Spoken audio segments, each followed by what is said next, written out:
So nothing really happened. There's no big event to point to, no dramatic moment, no thing you could take to a friend and say, look, this is the thing that happened. It's right here.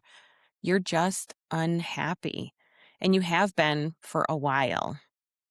The worst part, though, is you can't totally explain it, which can make some women wonder if it's real. It can make you wonder if maybe you're the problem or you should be appreciating what you have more than you do because you look around at your life and you think, I actually have a pretty good life. Maybe I should be okay and fine with this. What do I actually have to complain about? And then sometimes you can feel guilty for not feeling okay with it, for actually feeling unhappy. And the more we push all of those feelings down and keep going, it can even be worse to live with.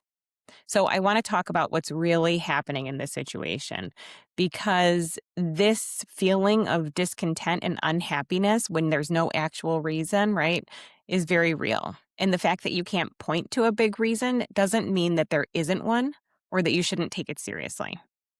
I'm Karyn, your Should I Stay or Should I Go relationship coach, and I work with women who are exactly in this place, unsure of what's going on, unhappy, but just knowing they don't want to keep feeling the way they do. So let's get into it. I want to say first that sometimes, a lot of times actually, relationships don't fall apart dramatically.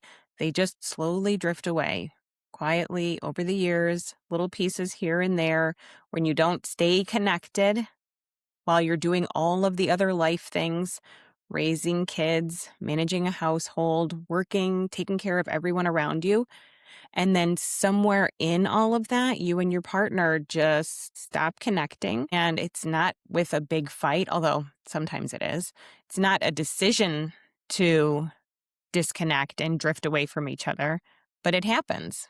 The conversations are more logistical, practical. The distance, it feels more like it's just part of your routine. This is where we hear about we're roommates. And the loneliness just becomes any other day. And then one day you look up and you realize, oh, I don't really feel like partners anymore. We're more like people that are cohabitating who share a house. And this is that slow drift. It's just as real as any other dramatic, big reason, even when it doesn't feel like enough.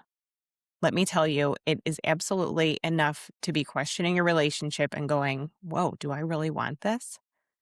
So let's talk about what actually happens. There's a couple different ways that I see. One is when you become the caretaker. Maybe it's happened naturally. Kids, maybe it's just how the relationship always worked. But at some point, your needs are just put on the back burner. And then a little bit further back, actually. And then you realize that you're not really taking care of yourself at all. And you were okay with that for a while because there was always something else to focus on, always someone else who needed you, the kids, the house, your husband. But now the kids are grown. And for the first time, maybe in decades, you have space. And you're looking around at your life with these fresh eyes, and you don't know what you think about the relationship. You don't know who you are outside of it.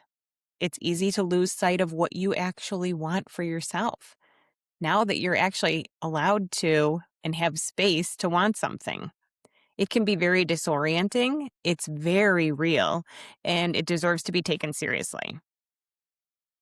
And then there's the other version of this. Sometimes you've known for years and you've just been kind of getting through it, staying for the kids, counting down. I hear this so much.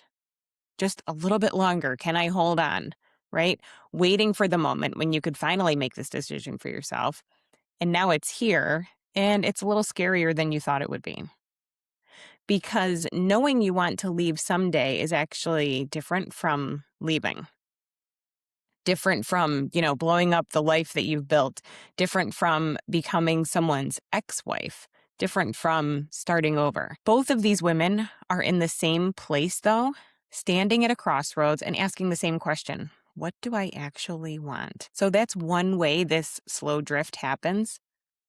But there's another way that I actually have been seeing a lot more of lately. And this is when you knew things were kind of not okay all along. And so you really started doing the work. Maybe you went to therapy or you read the books, you had a coach, you were reading all the blog posts and listening to the podcast episodes, but you got to a point where you knew that something had to change and you decided to start with you. And something shifted and you started showing up in your relationship with your partner differently. You got clearer on what you needed, on what you wanted for yourself. You actually started taking care of yourself instead of just everyone else. And then you look over at your partner, and he was in the same place he's always been, not moving forward, not realizing the problems that were there that you've known all along, even though you've tried to talk to him about it. He's not investing in himself. He's not making the relationship a priority. And the gap starts to widen. And it's not that he's a bad person necessarily. It's just that you want different things, or you're willing to do different amounts of work to get there.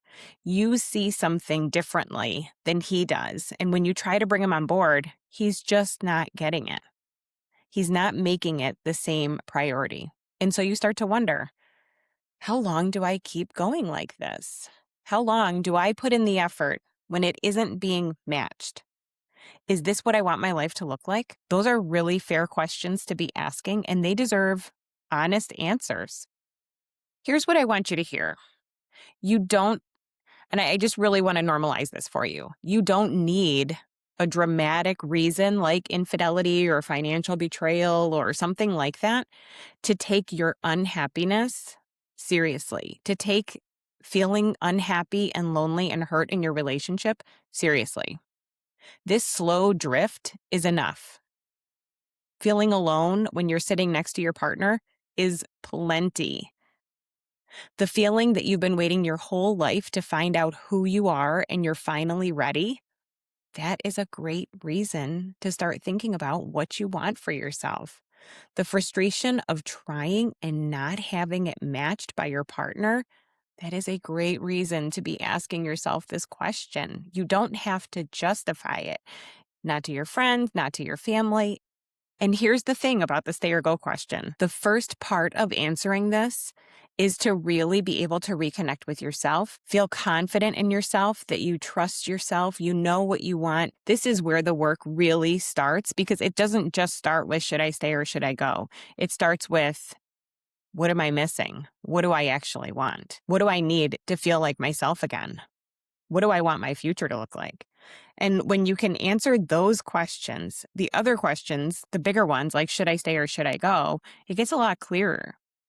So if any of this is resonating for you, if you've been quietly unhappy and not sure if you're allowed to say it out loud, or you feel like you have to give a good enough reason to justify it or make it more palatable for the people around you, I have a free guide for you with 3 questions. They're designed to help you start getting honest with yourself about what's really going on. Not what you think you should feel, but what you actually feel. Most women tell me that this guide really helps them start to think about things in a different way. The link is in the description. And as always, there's no agenda. This is just a starting point for you. The next video in the series is one I get asked about a lot. What about the kids? Should I stay for the kids? Isn't it better to stay together until the kids are 18 and out of the house? I have a lot of thoughts about that. So that video is coming up next, and I will see you there. Hey, if this was helpful for you at all, please don't forget to subscribe, give it a thumbs up, share it with someone else who needs to hear it. It really helps other people be able to find these videos.